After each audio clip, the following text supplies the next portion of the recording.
أعوذ بالله من الشيطان الرجيم. بسم الله الرحمن الرحيم. ياسين والقرآن الحكيم إنك لمن المرسلين على صراط مستقيم تنزيل العزيز الرحيم لتنذر قوما ما أنذر آباؤهم فهم غافلون. لقد حق القول على أكثرهم فهم لا يؤمنون. إنا جعلنا في أعناقهم أغلالا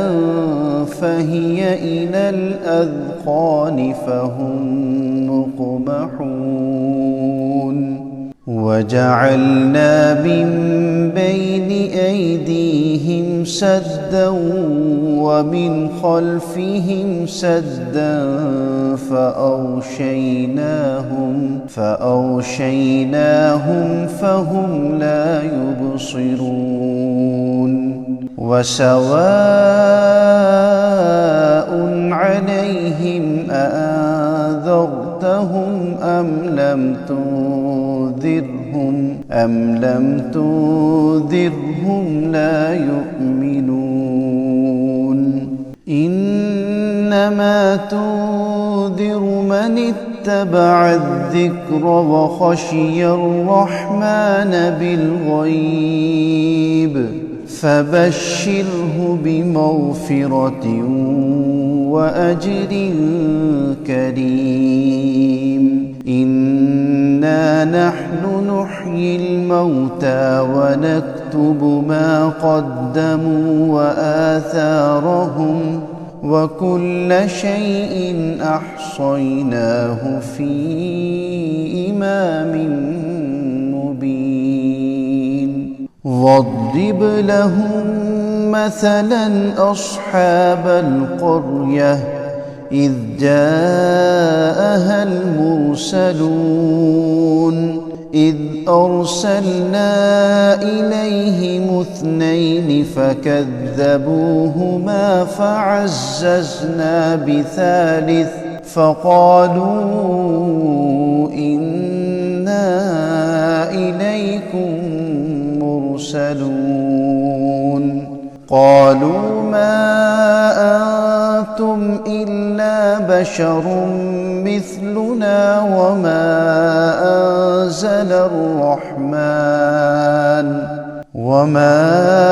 أنزل الرحمن من شيء إن أنتم إلا تكذبون. قالوا ربنا يعلم إنا إليكم لمرسلون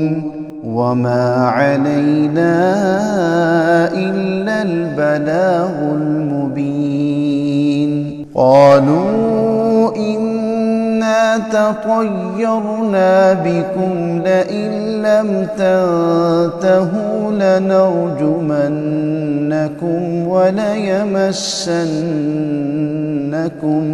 وليمسنكم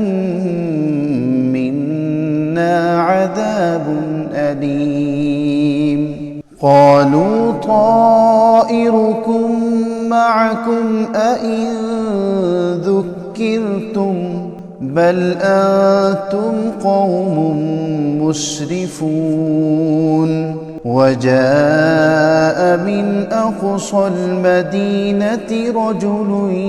يسعى قال يا قوم اتبعوا المرسلين اتبعوا من لا يسألكم أجرا وهم مهتدون وما لي لا أعبد الذي فطرني وإليه ترجعون أأتخذ من دونه آلهة إن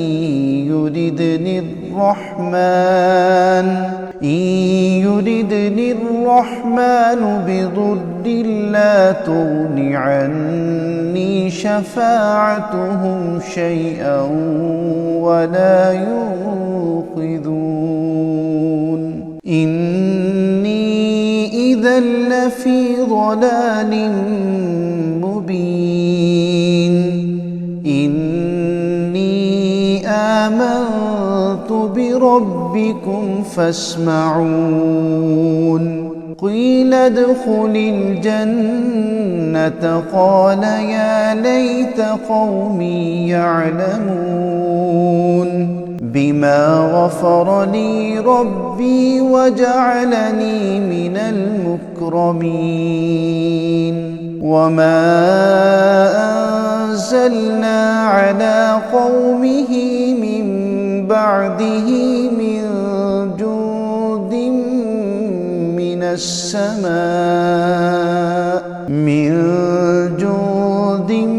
من السماء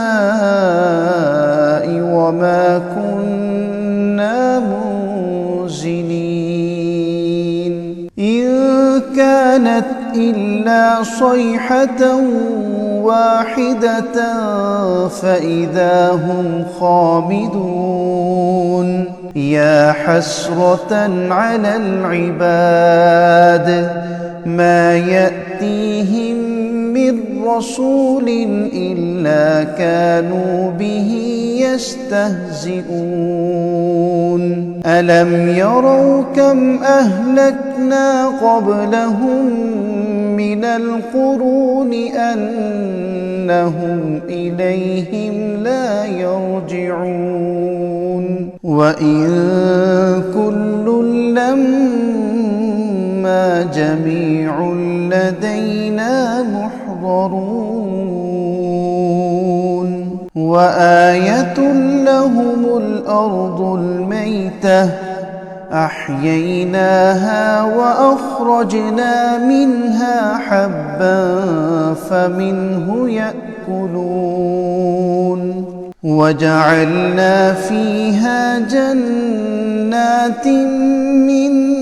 نخيل وأعناب وفجرنا فيها من العيون ليأكلوا من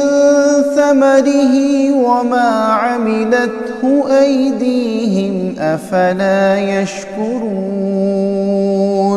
سبحان الذي خلق الأزواج كلها مما تنبت الأرض ومن أنفسهم ومما لا يعلمون وآية لهم الليل نسلخ منه النهار فإذا هم مظلمون والشمس تجري لمستقر لها ذلك تقدير العزيز العليم والقمر قدرناه منازل حتى عاد كالعرجون القديم لا الشمس ينبغي لها أن تدرك القمر ولا الليل سابق النهار وكل في فلك يسبحون وآية لهم أنا حملنا ذريتهم في الفلك المشحون وخلقنا لهم من لمثله ما يركبون وإن نشأ نغرقهم فلا صريخ لهم ولا هم ينقذون إلا رحمة منا ومتاعا إلى حين وإذا قيل لهم اتقوا ما بين أيديكم وما خلفكم لعلكم ترحمون وما تأتيهم من آية من آيات ربهم إلا كانوا عنها معرضين وإذا قيل لهم أنفقوا مما رزقكم الله قال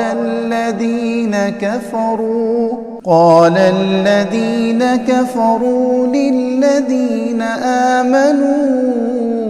أنطعم من لو يشاء الله أطعمه إن أنتم إلا في ضلال مبين ويقولون متى هذا الوعد إن كنتم صادقين ما ينظرون إلا صيحة واحدة تأخذهم وهم يخصمون فلا يستطيعون توصية ولا إلى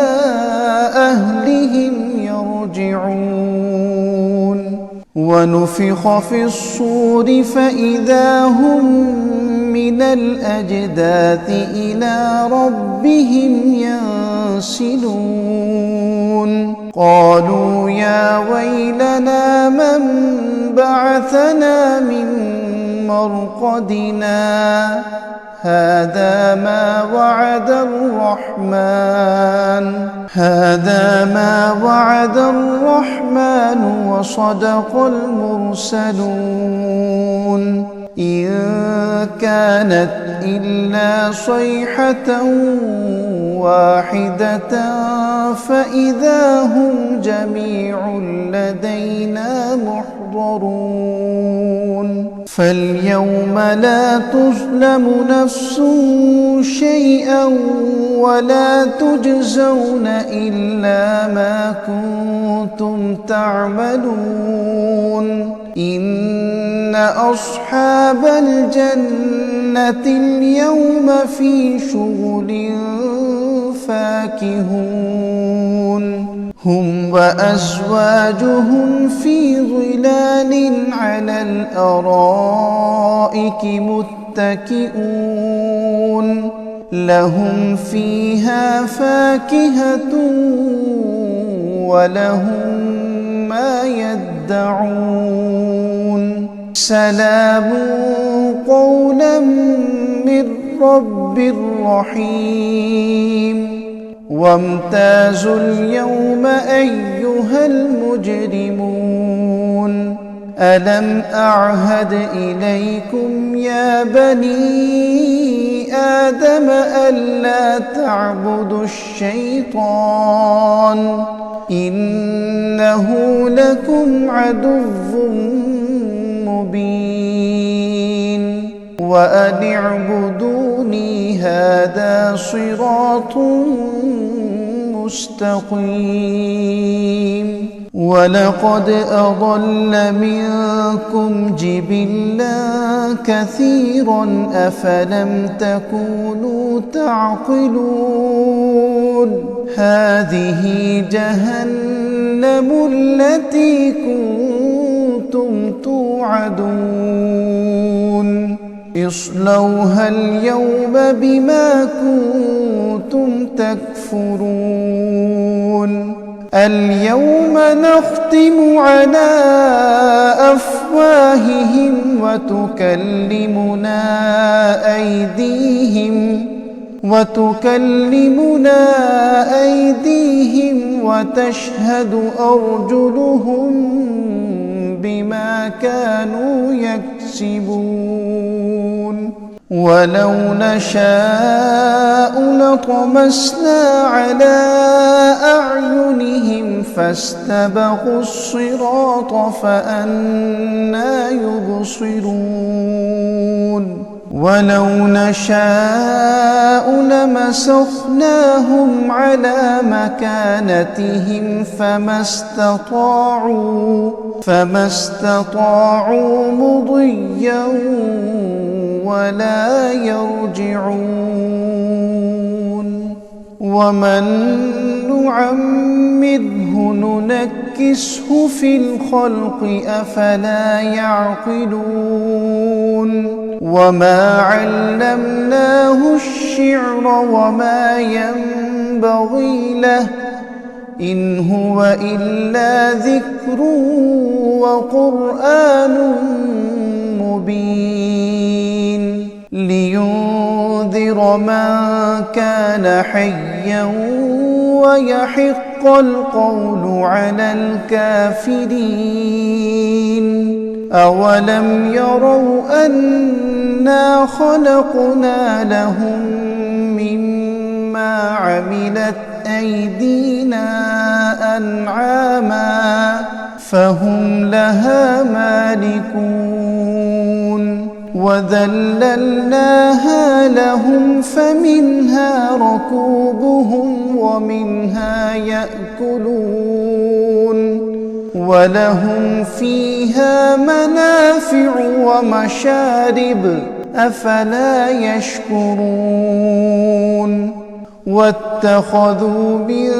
دون الله آلهة لعلهم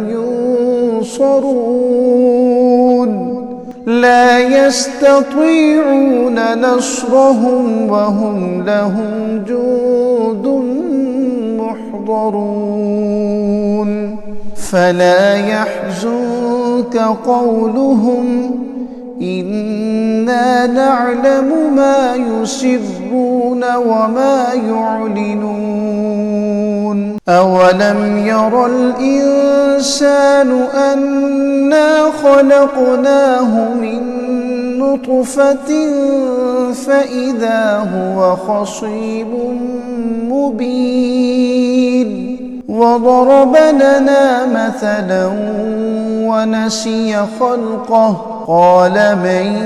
يحيي العظام وهي رميم قل يحييها الذي أنشأها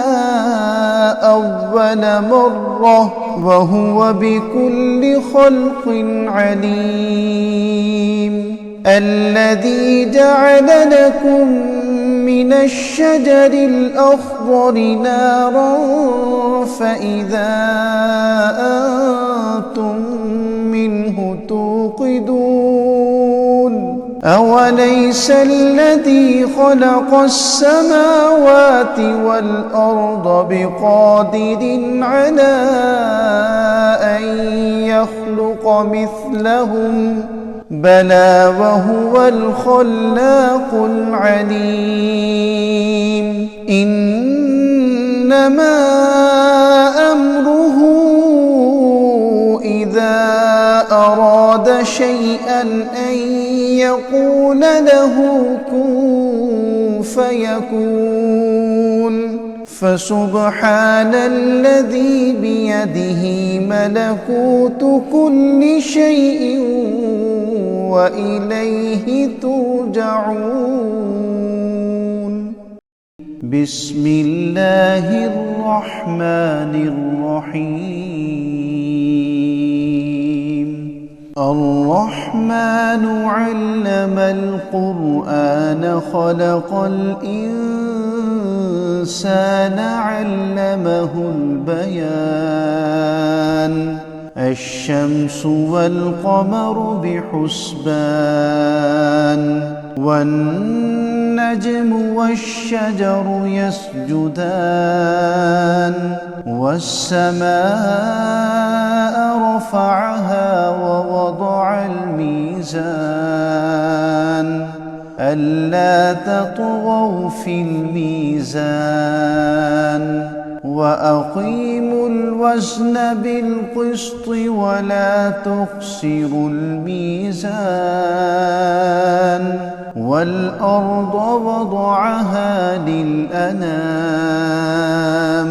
فيها فاكهة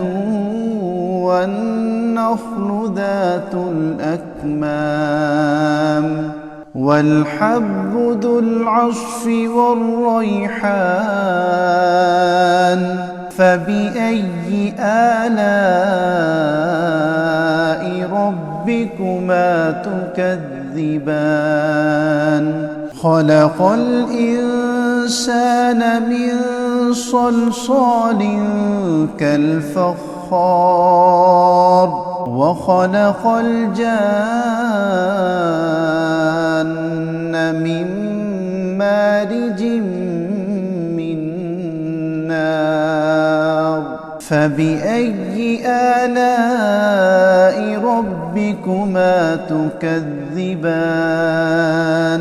رب المشرقين ورب المغربين فبأي آلاء ربكما تكذبان مرج البحرين يلتقيان بينهما برزخ لا يبغيان فبأي آلاء ربكما تكذبان يخرج منهما اللؤلؤ والمرجان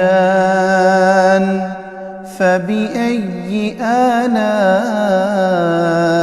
ربكما تكذبان وله الجوار المنشآت في البحر كالأعلام فبأي آلاء ربكما تكذبان كل من عليها فان ويبقى وجه ربك ذو الجلال والإكرام فبأي آلاء ربكما تكذبان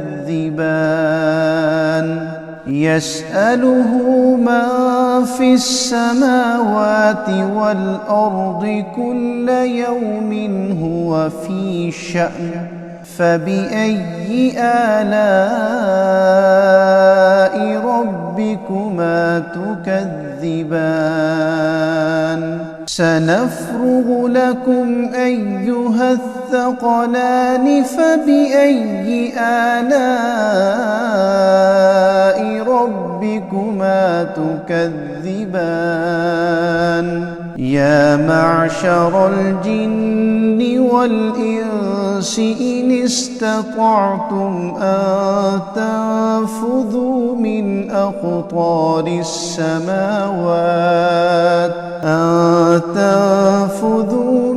أقطار السماوات والأرض فانفذوا لا تنفذون إلا بسلطان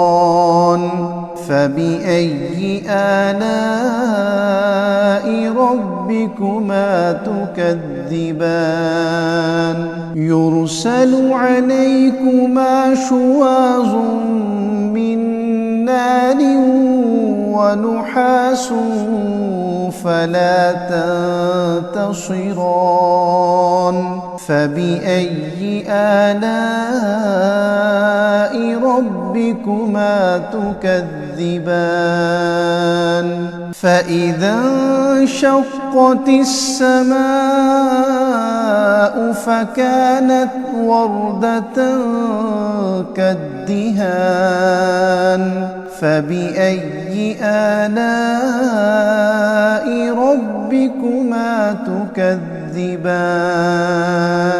فيومئذ لا يسأل عن ذنبه إنس ولا جان فبأي آلاء ربكما تكذبان يعرف المجرمون بسيماهم فيؤخذ بالنواصي والأقدام فبأي آلاء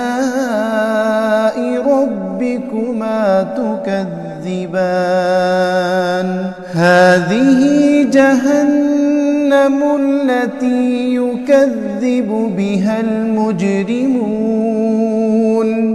يطوفون بينها وبين حميم آن فبأي آلاء ربكما تكذبان ولمن خاف مقام ربه جنتان فبأي آلاء ربكما تكذبان ذواتا أفنان فبأي آلاء ربكما تكذبان فيهما عينان تجريان فبأي آلاء ربكما تكذبان فيهما من كل فاكهة زوجان فبأي آلاء ربكما تكذبان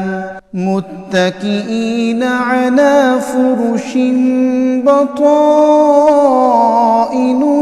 من استبرق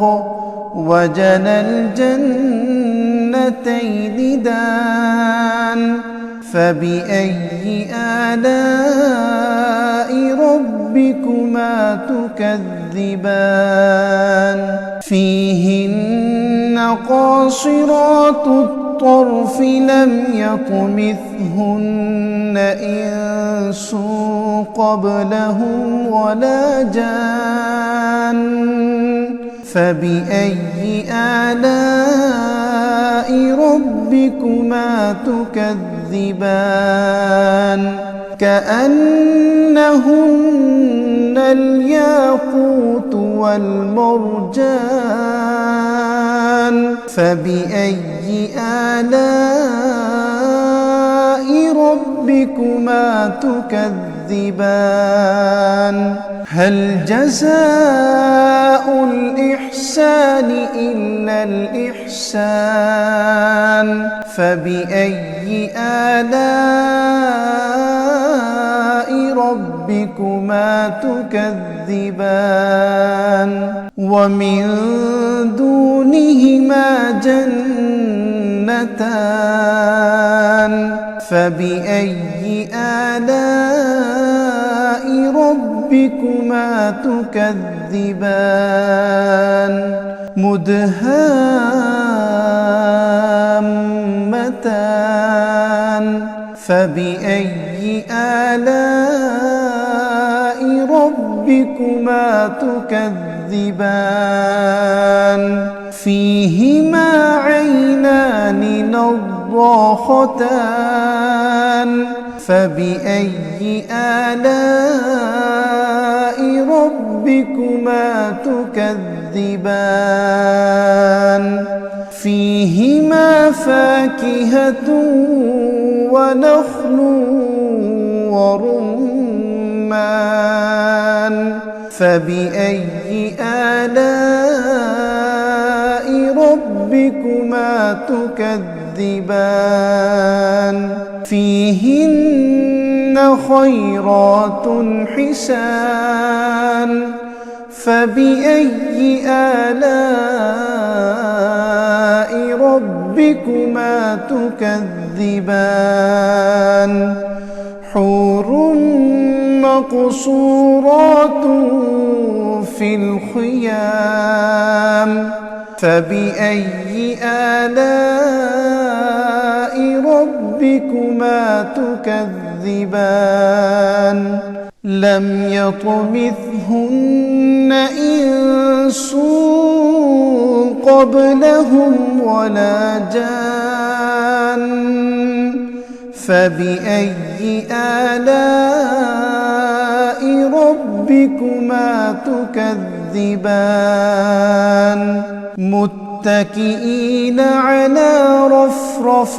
خضر وعبقري حسان فبأي آلاء ربكما تكذبان تبارك اسم ربك ذي الجلال والإكرام بسم الله الرحمن الرحيم إذا وقعت الواقعة ليس لوقعتها كاذبة خافضة رافعة إذا رجت الأرض رجا وبست الجبال بسا فكانت هباء منبثا وكنتم أزواجا ثلاثة فأصحاب الميمنة ما أصحاب الميمنة وأصحاب المشأمة ما أصحاب المشأمة والسابقون السابقون أولئك المقربون في جنات النعيم ثلة من الأولين وقليل من الآخرين على سرر موضونة متكئين عليها متقابلين يطوف عليهم ولدان مخلدون بأكواب وأباريق وكأس من معين لا يصدعون عنها ولا ينزفون وفاكهة مما يتخيرون ولحم طير مما يشتهون وحور عين كأمثال اللؤلؤ المكنون جزاء بما كانوا يعملون لا يسمعون فيها لغوا ولا تأثيما إلا قيلا سلاما سلاما وأصحاب اليمين ما أصحاب اليمين في سدر مخضود وطلح منضود وظل ممدود وماء مسكوب وفاكهة كثيرة لا مقطوعة ولا ممنوعة وفرش مرفوعة إنا أنشأناهن إنشاء فجعلناهن أبكارا عربا أترابا لأصحاب اليمين ثلة من الأولين وثلة من الآخرين وأصحاب الشمال ما أصحاب الشمال في سموم وحميم وظل من يحموم لا بارد ولا كريم إنهم كانوا قبل ذلك مترفين وكانوا يصرون على الحنث العظيم وكانوا يقولون أئذا متنا وكنا ترابا وعظاما أئنا لمبعوثون أو آباؤنا الأولون قل إن الأولين والآخرين لمجموعون إلى ميقات يوم معلوم ثم إنكم أيها الضالون المكذبون لآكلون من شجر من زقوم فمالئون منها البطون فشاربون عليه من الحميم فشاربون شرب الهيم هذا نزلهم يوم الدين نحن خلقناكم فلولا تصدقون أفرأيتم ما تمنون أأنتم تخلقونه أم نحن الخالقون نحن قدرنا بينكم الموت وما نحن بمسبوقين على أن نبدل أمثالكم وننشئكم فيما لا تعلمون ولقد علمتم النشأة الأولى فلولا تذكرون أفرأيتم ما تحرثون أأنتم تزرعونه أم نحن الزارعون لو نشاء لجعلناه حطاما فظلتم تفكهون إنا لمغرمون بل نحن محرومون أفرأيتم الماء الذي تشربون أأنتم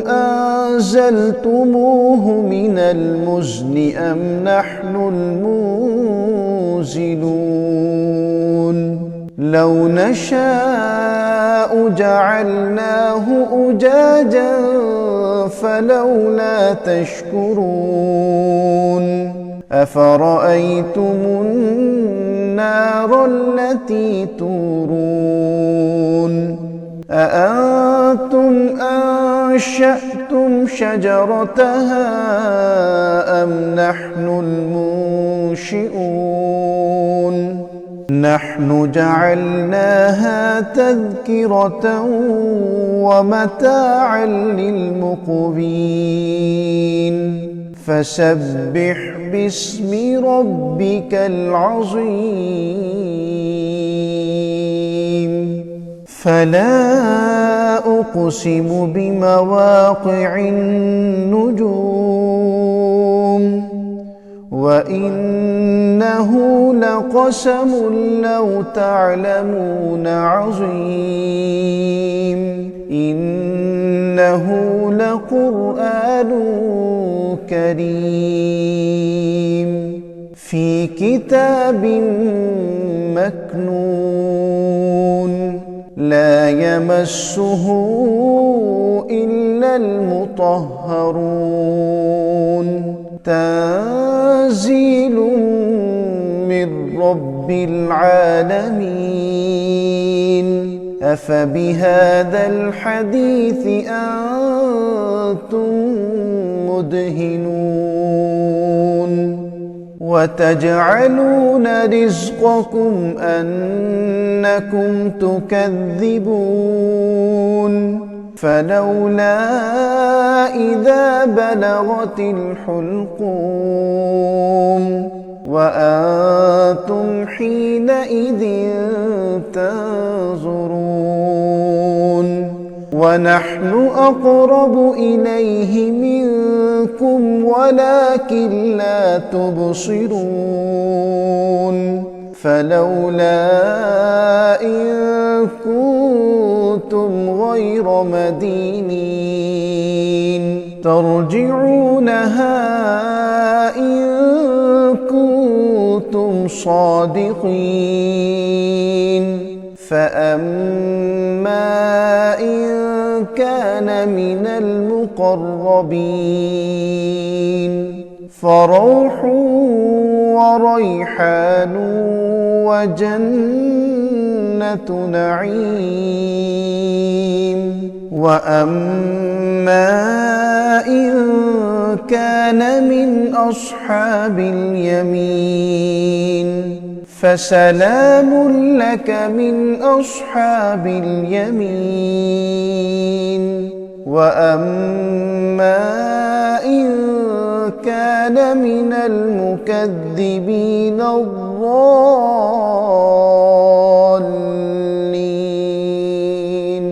فنزل من حميم وتصلية جحيم إن هذا لهو حق اليقين فسبح باسم ربك العظيم بسم الله الرحمن الرحيم تبارك الذي بيده الملك وهو على كل شيء قدير الذي خلق الموت والحياة ليبلوكم أيكم أحسن عملا وهو العزيز الغفور الذي خلق 7 سماوات طباقا ما ترى في خلق الرحمن من تفاوت فارجع البصر هل ترى من فطور ثم ارجع البصر كرتين ينقلب إليك البصر خاسئا وهو حسير ولقد زينا السماء الدنيا بمصابيح وجعلناها رجوما للشياطين وأعتدنا لهم عذاب السعير وللذين كفروا بربهم عذاب جهنم وبئس المصير إذا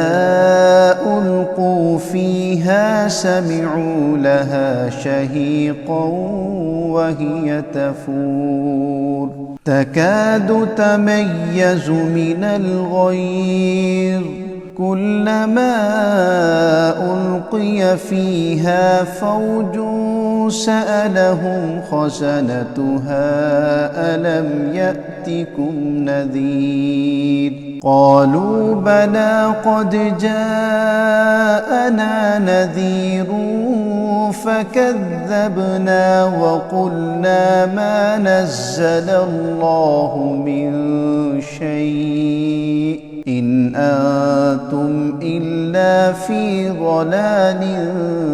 كبير وقالوا لو كنا نسمع أو نعقل ما كنا في أصحاب السعير فاعترفوا بذنبهم فسحقا لأصحاب السعير إن الذين يخشون ربهم بالغيب لهم مغفرة وأجر كبير وأسروا قولكم أو اجهروا به إنه عليم بذات الصدور ألا يعلم من خلق وهو اللطيف الخبير هو الذي جعل لكم الأرض ذلولا فامشوا في مناكبها وكلوا من رزقه وإليه النشور أأمنتم من في السماء أن يخسف بكم الأرض فإذا هي تمور أم أمنتم من في السماء أن يرسل عليكم حاصبا فستعلمون كيف نذير ولقد كذب الذين من قبلهم فكيف كان نكير أولم يروا إلى الطير فوقهم صافات ويقبض ما يمسكهن إلا الرحمن إنه بكل شيء بصير أمن هذا الذي هو جند لكم ينصركم من دون الرحمن إن الكافرون إلا في غرور أمن هذا الذي يرزقكم إن أمسك رزقه بل لجوا في عتو ونفور أفمن يمشي مكبا على وجهه أهدى أمن يمشي سويا على صراط مستقيم قل هو الذي أنشأكم وجعل لكم السمع والأبصار والأفئدة قليلا ما تشكرون قل هو الذي ذرأكم في الأرض وإليه تحشرون ويقولون متى هذا الوعد إن كنتم صادقين قل إنما العلم عند الله وإنما أنا نذير مبين فلما رأوه زلفة سيئت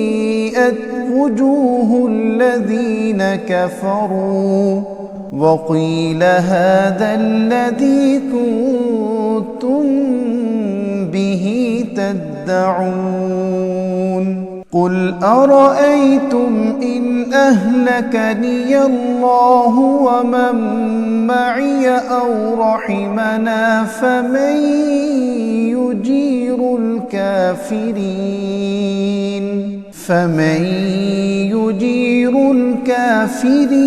من عذاب أليم قل هو الرحمن آمنا به وعليه توكلنا فستعلمون من هو في ضلال مبين قل أرأيتم إن أصبح ماؤكم غورا فمن يأتيكم بماء